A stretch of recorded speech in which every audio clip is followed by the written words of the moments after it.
All right, welcome to the Unbroken Ground. This is episode 14, season 3. Skipped out on last week. No particular reason, just didn't do one. As always, if you are a first-time listener, thank you for being here. If you're a long-time listener, thank you for being here. Congratulations to 2 listeners, at least one, whom I got to hang out at their wedding over the weekend, and many blessings on you for that. And if you have feedback or thoughts, as always, you can send emails to theunbrokenground@gmail.com, or you can find me on Facebook /theunbrokenground. Although I have been taking a hiatus from social media lately, so I haven't really been on there. So sorry for that. If you've tried to follow or interact with me, I've just not been around. This one I'm going to call Did You Really Mean It? And we'll see where all that leads. So let's jump in.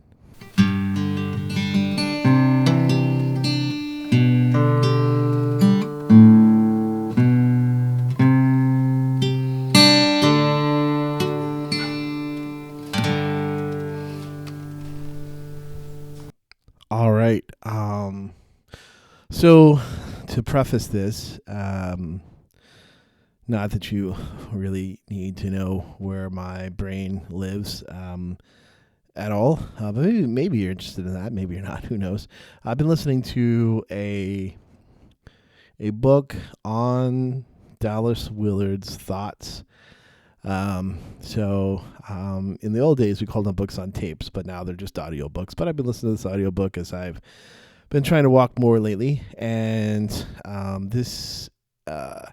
will say that I really love Dallas Willard as a thinker, as an author, and there is rare times that I am not immediately challenged by his line of thought, and specifically in the area that I most often engage when I'm reading something by Willard, what he's talking about, and that is in the area of following Jesus in the way that Jesus wanted us to follow him.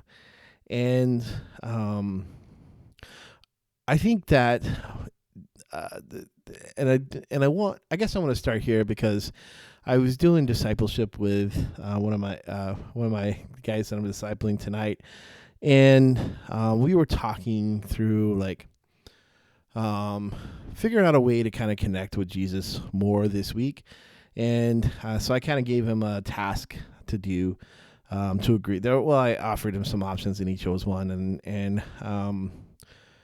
But it kind of struck me because I wanted to be clear that God loves us just the way we are,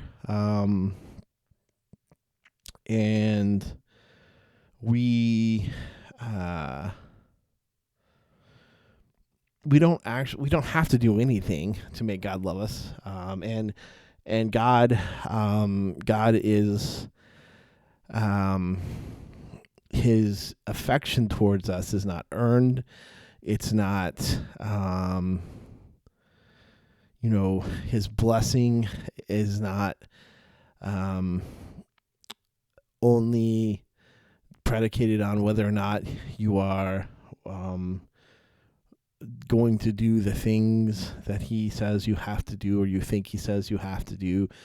And so in this case, I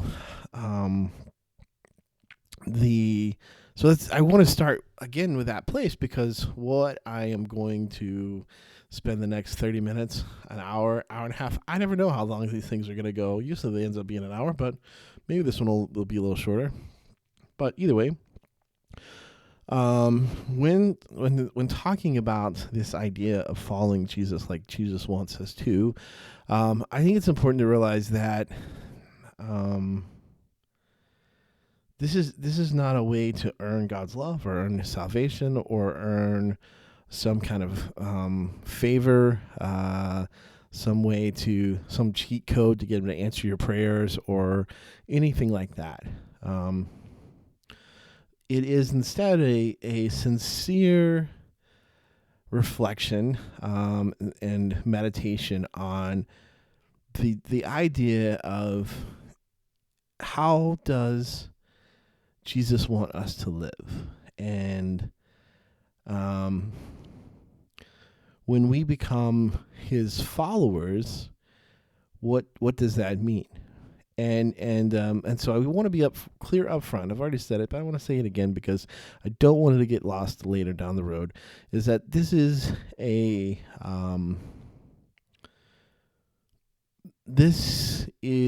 meditation on how we might orientate our lives to live our lives the way Jesus wants us to live. But this is not an issue of salvation. Or an issue of whether God will love you more or less, but instead rather a consideration of how, knowing what we know, how should we live? And it's probably interesting for me to start. Whether it's interesting you to start there, I don't know, but it's interesting for me to start with this idea that when Jesus was talking to people about life and life change and following him, he was generally talking to, if at youngest, I would say probably teenagers, but a lot of times people in their 20s. During that day and age, people not a large majority lived to be in their 80s, and so 20s and 30s could be considered middle life for some of those in society. So, but either way, he was talking to people who had pretty advanced life experience. But we have, and especially, like I said, especially some of my traditions, we have made the emphasis on if someone's going to follow Jesus, the statistics show, or at least that we've seen, the data reflects that they are going to make that decision when they're a child. They're more likely to decide to follow Jesus as a child, usually in the 4th, 5th, 6th, or 7th grade. Youth, even get them into high school, they're more likely. At least this is what the data used to show. I don't know what it shows now, obviously. I haven't looked into it. Sorry for that. If you want to, you could probably Google that and find that answers. But regardless, so in Baptist world that I grew up in, we very much had activities that were designed to reach children and teach them about who Jesus was, because the number of baptisms, the number of people accepting Christ, just went up in children. It was rare, although not impossible. But that young adults would make that decision. But by and far, the large number of people accepting Christ were young people. But Jesus, on the other hand, was often talking to people many of who were, already they were in charge of their own lives. They weren't in answering to their parents. They were making decisions for themselves, and so it's this interesting. So that's why this becomes interesting, is that what is salvation? And so, for if you were to, I think, to use this kind of idea to describe it, from what I have, picked up, or what I would say, is that like salvation is, well, as I said, growing up in the Baptist church, a lot of times it was saying the sinner's prayer, asking Jesus into your heart, and you were good to go. Now, the expectations is that you would live a good life, that you would fit into the culture of the church, that you would kind of be a continuation of that community, but there wasn't a high expectation. It wasn't even if at most there was a mention in talking about the gospel of making Jesus the Lord of your life, and like you want to do that without even ever really expressing what that means. And so, in the same way, interesting enough that you can't in this country sign a legally binding contract with a minor. In some ways, it's like we have signed these contracts or put forward these contracts where we basically said, and again, this is a simplification, and it's not a deconstruction or a knock on what we were saying. I just gotta say the simplification for the argument's sake, that we were basically saying, hey, do you want to go to heaven when you die? Yes or no? And when they said yes, I do think I'd want to go to heaven rather than to experience an eternity of torment. Then we said, all right, cool, you're in. Done deal. If you want, you can. Certainly, you certainly can follow Jesus. But as long as you're a good person, in general, that will define your life. And just as long as you're you're a good person, and then there's probably a list of things that you don't do. If you do these things, then you don't fit. For me growing up, things that it was like, you don't say swear words. You don't cuss, that's good South expression there. For my family, growing up, is you didn't drink, so I've talked about this before in other podcasts. I'm not going to break it out here again, but it was this idea that, oh, you drink. Oh, well, you can't, can anyone who drinks really follow Jesus? The culture before mine, talking to some of the, people that were older than me, is, you don't dance, you don't go swimming with mixed, guys and girls in the swimming pool. Like, these are the things, the cultural things that we kind of tied with, like, hey, here's your how to follow Jesus. Just follow into these cultural things. And so it's challenging always to interface with Dallas Willard, because he takes very serious the idea that what Jesus says in the Sermon on the Mount is actually an invitation to follow Jesus and to live this way. And in my past experience, we as a church, we often failed to invite people into an actual fellowship of Jesus, but rather we sold a get out of jail free card, with the hope and expectation that it would intrigue you enough that you'd want to do something more, but that there were no actual requirements of doing more. And this becomes very difficult, and here's why it's difficult for me. From what I'm saying is because you don't actually, so you can't earn grace. It's the definition of grace. You don't deserve it. You can't earn it. It's unmerited. So even if you live the perfect life and you did everything is exactly as you should, if you studied the Bible and followed every law to the T, and dotted every I, crossed every T, and you did everything perfectly, you still couldn't earn grace. And that's why Paul, and Jesus, this is not about earning your salvation or deserving your salvation, because the fact is that we don't have anything valuable enough to exchange for our salvation, and so we can't earn that. We can't. It's just an impossibility.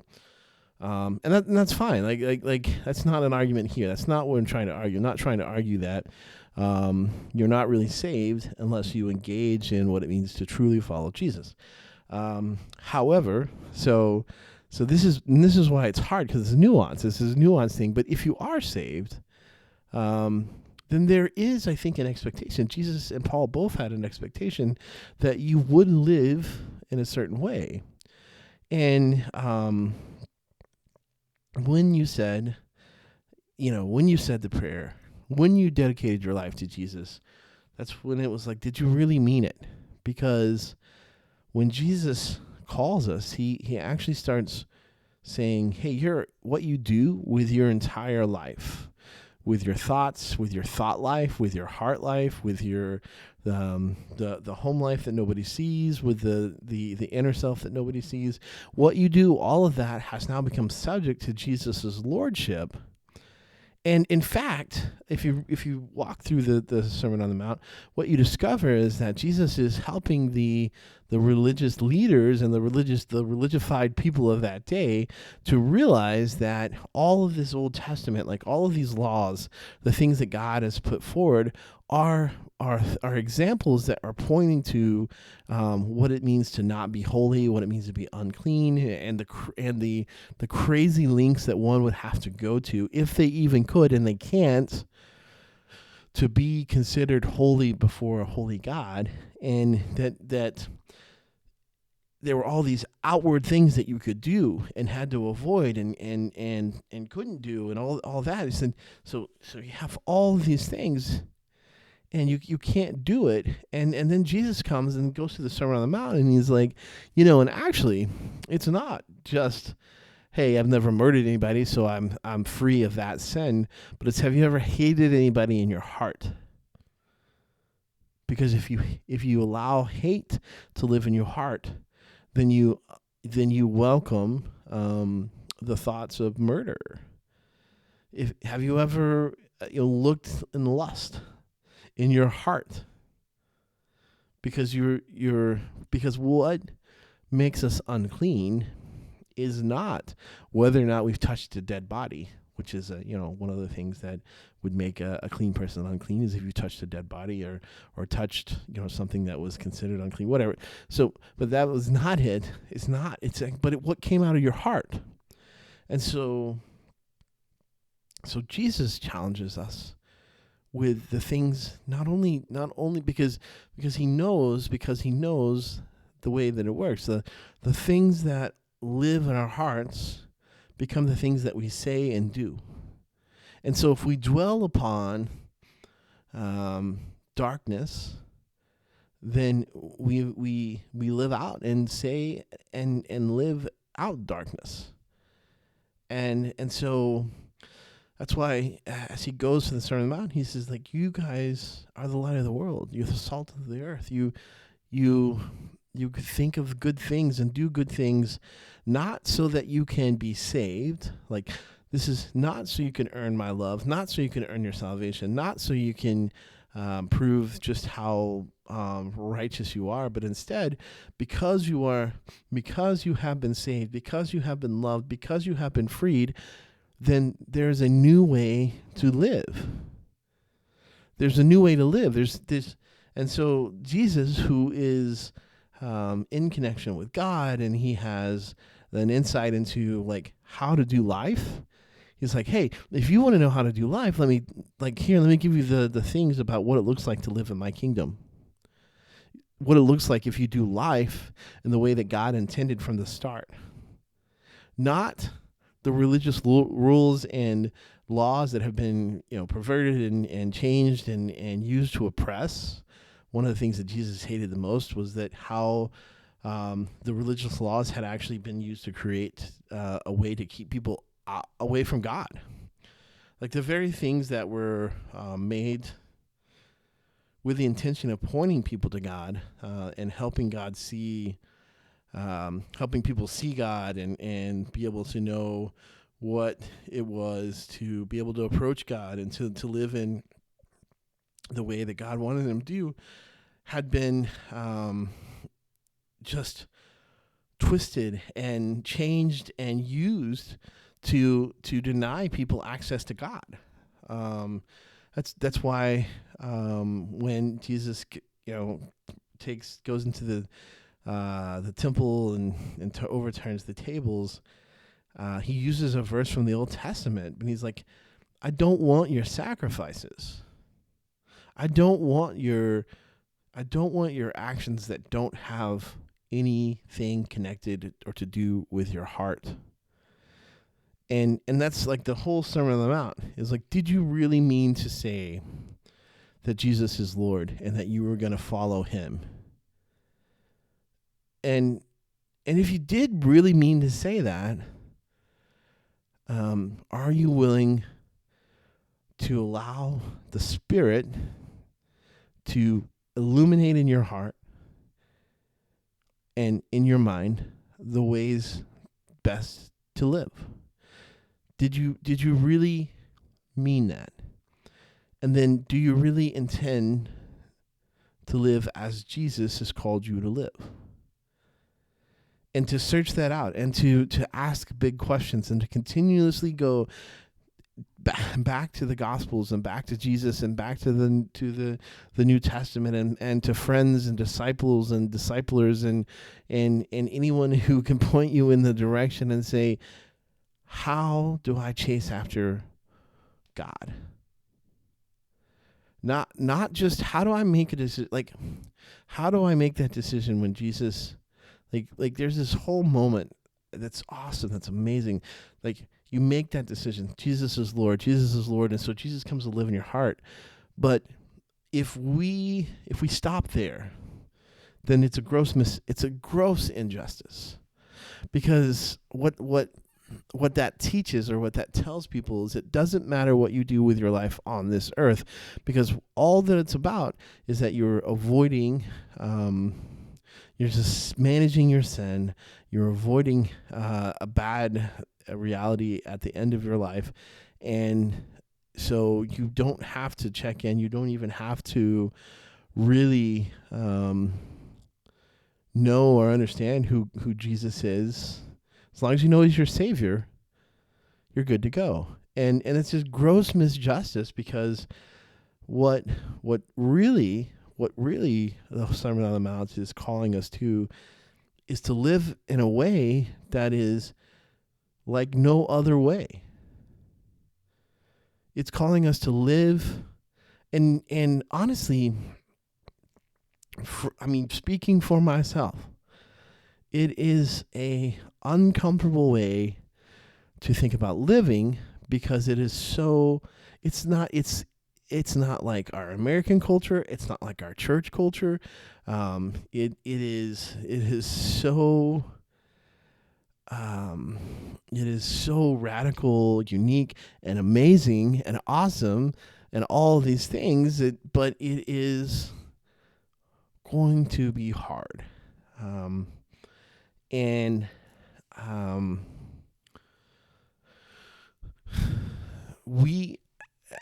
To me, this is again my take, and so I'm willing to say I may miss the mark on some of these things, but it seems that we have rarely invited people en masse to be followers of Jesus, but instead we've asked for conversions and baptisms, and then we've said, hey, you're good, but if you wanted to learn a little bit more, or if you have an inkling that you might want to dive deeper into this, here's some ways that you could follow up, but let us know. And instead of like, hey, you've made this decision, best decision of your life, but I do have to let you know that there's some new ways of living that it's going to take some practice, and you're going to have to think about it, and you're going to have to study, and you're going to have to, ask questions with people around you, and you're going to have to really develop your own understanding of what that looks like and how that looks, and the people around you might even think that you're crazy or decide that you don't know that you've lost your mind, and you're just like, I just want to follow Jesus, and they're like, well, you can, that's fine, just be a good person. And it's like, no, I want to be the Sermon on the Mount kind of Christian, as if there could be any other kind. And there are people who are all along the lines of that. Like there's some that are deeply and are constantly chasing after that idea of following Jesus and actually doing what he says. And then we get so nervous because if we start talking about like, well, there's actually a way to live. People are like, oh, you're talking about earning salvation, like you're earning your salvation. Then it's like, no. What I'm talking about is that because of the reality of your salvation, there is a way that Jesus calls us to live. It's not a way to earn it. It's because of that. Because you have salvation, then you have a way to live. Because you have your salvation, Jesus has opened up, helped produce, helped bring out, open the way for the Spirit to live in us so that we can live according to his will and his ways. But, and this is the challenging thing. So I'm listening to Dallas Willard, and he's doing, these essays, and he's like, but the truth is that it seems that we've rarely asked people to ask whether they actually intend to follow Jesus or not. But what we've asked is, will they accept his free gift of life for eternity? But we've rarely said, do you intend to follow Jesus in the way that Jesus's followers, like in the Sermon on the Mount and some other periods, times that they followed him, and that they had these very specific spiritual practices and had very different ways of looking at the world, and they looked very different from the world, and you could tell they were weird, but in a good way. Like they were, that's like the Romans, like they would be able to find who the Christians were because they were too loving, they were too forgiving, they were too wrapped up in caring for one another that they couldn't be like the rest of the society and cutthroat and going after each other and tearing each other apart because they were just so busy trying to outdo each other in encouragement and love. And that's like there's the Christian. And today, like how would the people describe Christianity today? And in some ways, in some places, it would be the people who are most hateful. And it's like, how did we get here? The people who were most unloving, the people who were angry all the time. And Jesus says, if you want to know, and this is sobering, but I think it's so important. Like, again, we're not saved because what we do, but because we're saved, then it should impact what we do. Because if it doesn't, then the argument would be that we don't actually really believe. Do you believe what Jesus says is true? This is what he says. He says this. He says that if you are my followers, or if you want to know if someone's my follower, look at their fruit. Look at the fruit that's been produced in their life. Not in the things that they say they think they know about, or the things they proclaim, or the things that they believe, the things that they say they call, or what they cling to, but in the fruit that their lives produce. That is how you will know if someone is a follower of Christ. By the fruit, by the things that they do, by the things that the things that are produced from within them that they bring out, that show the fruit. And I think that that just continues to be a continual challenge in my life. And I think I get what Paul says when Paul says, like I haven't arrived, because I've been chasing after this idea of who Jesus is and serving him for now almost probably 35, 37, 38, 39 years. Earnestly at least for 35 years. And I still feel like I am only barely scraping the surface and still need to learn so much, and still have so many ways that I could produce better fruit, that I could follow Jesus in more intentional ways, which in some ways makes me go, man, have I truly failed so hard. That's some ways that makes me think that, but I feel like that's an accusation not from God, but from my own sin, and the devil. Maybe not the devil himself, but from that spirit of accusation. Like, where have you missed the mark? Like, how far have you fallen? Like, you aren't anywhere close, right? And that's not like that's the crazy thing about Jesus is that's not Jesus's voice. Jesus is gonna challenge us. I mean, he is. He is gonna challenge us, but he's not gonna accuse us. And I think one of the things that we struggle with is we don't actually know the difference. We don't know the difference between a challenge and an accusation because we've never really learned it, because I think we've run with this idea that love means that we act in a certain way. It means that we forgive all, and we don't require people to change. We don't force anything. We just love, accept all things. But here's the thing: is that challenging is not unloving. But when we say that challenging is the same thing as an accusation, we can push it over into that. It's like, oh, we don't do that because that's unloving.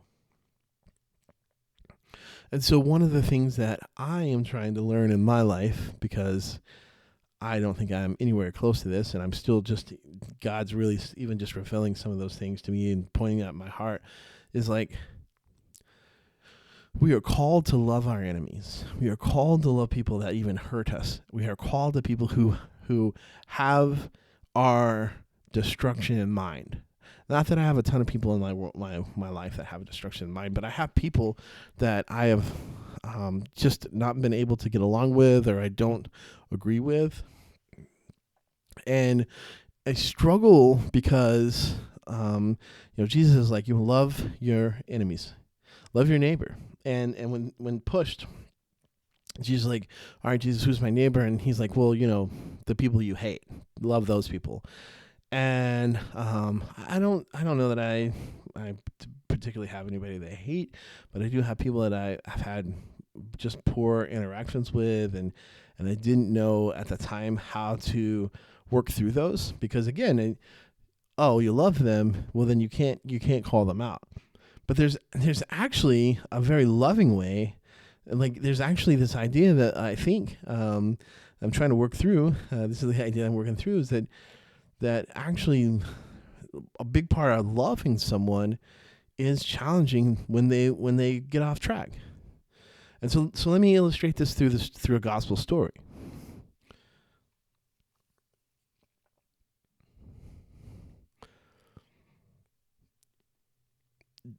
Jesus, last night, he's about to go to the cross, and he looks at Peter and says, "You're gonna deny me 3 times." Now, this is not an accusation. This is just a realization. He's like, this is gonna happen. And of course, Peter, being Peter, was like, "Never, Lord, I will go with you to the grave." And then lo and behold, that night, Peter denies Jesus 3 times. And there's a story in John. And I've talked a little bit about this before, so I won't go full details into it. But the disciples, basically Peter and the other disciples, are all kind of up in the upper room, and Peter basically is like, it's over. Jesus is dead.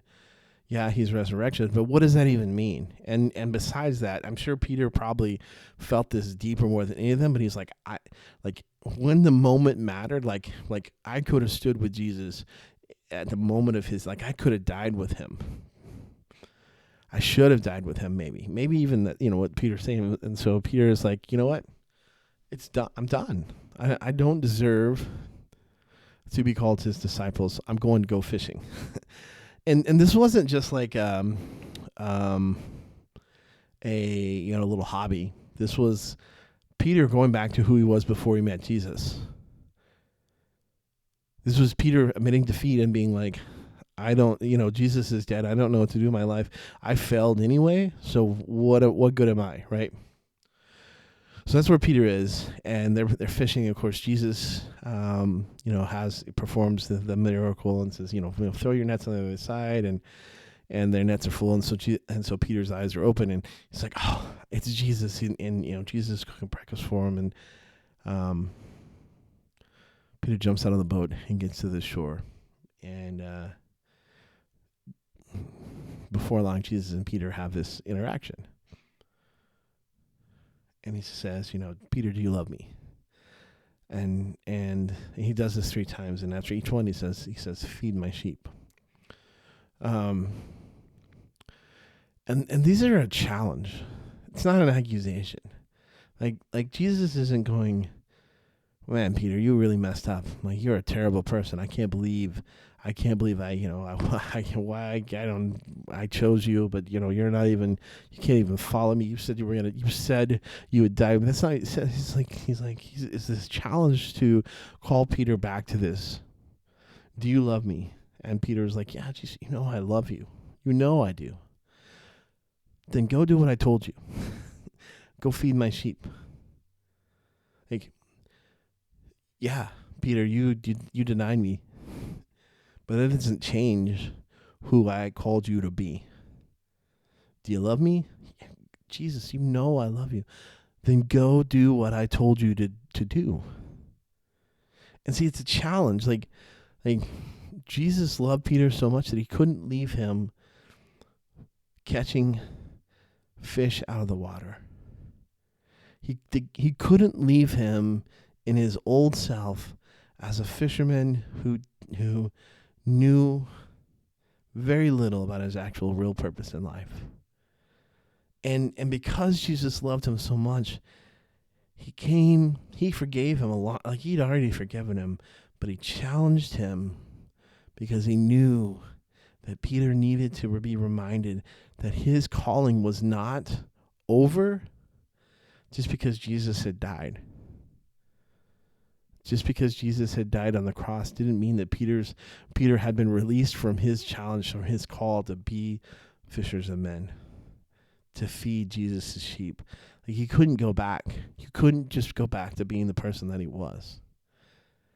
And I think what we as a society, and particularly my culture and my upbringing, and so some of you may not suffer for this as much as I do, and this is sometimes just my own ability to think through the things that God's bringing into my life and just talk out loud about them. So thanks for joining my personal journal speak out loud thing, also called a podcast. But anyway, sorry, that was way off track. This is that confrontation. As a middle child, I've never been good at that, and always try to shy a little bit away from that. But Jesus actually shows that there is a fact that loving someone will cause there to be some conflict,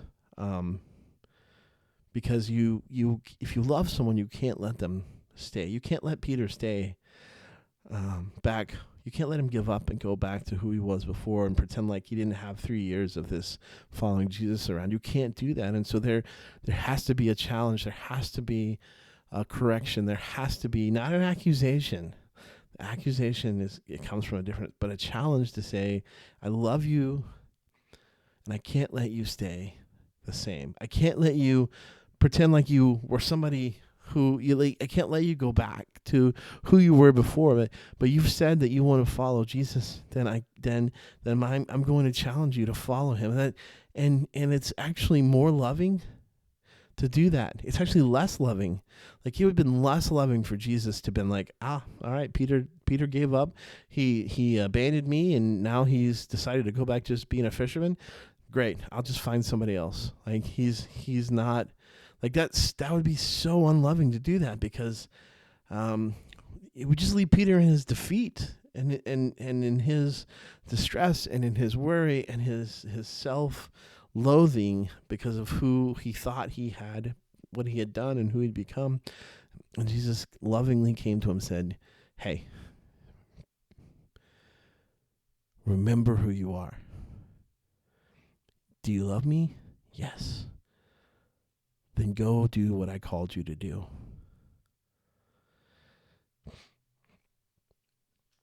So as Christians, I think the challenge is to figure out how to be that type of loving, not to be accusers, but to be encouragers, to be challengers, to do it well, and not be avoiders. At least that's my challenge.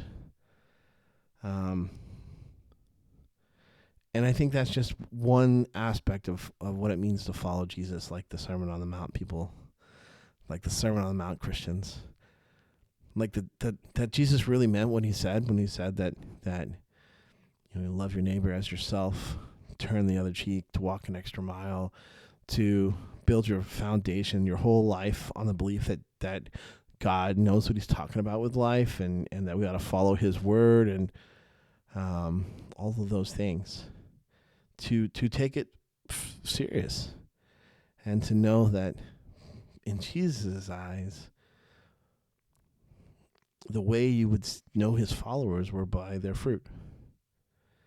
And so that's my challenge for you guys this week. My challenge to myself, to be known, to examine my heart, examine my fruit, and find ways to be known like the people who are followers of Jesus. And that my fruit will show that more and more every day. And I'll learn how to love well, which includes both confrontation and challenge, and leaves behind things like accusation and conflict for no reasons, but meaningful reasons to have conflict. So there's my challenge for you guys this week. Thank you guys for listening. Hope that you have a good week, and maybe we'll talk again next week.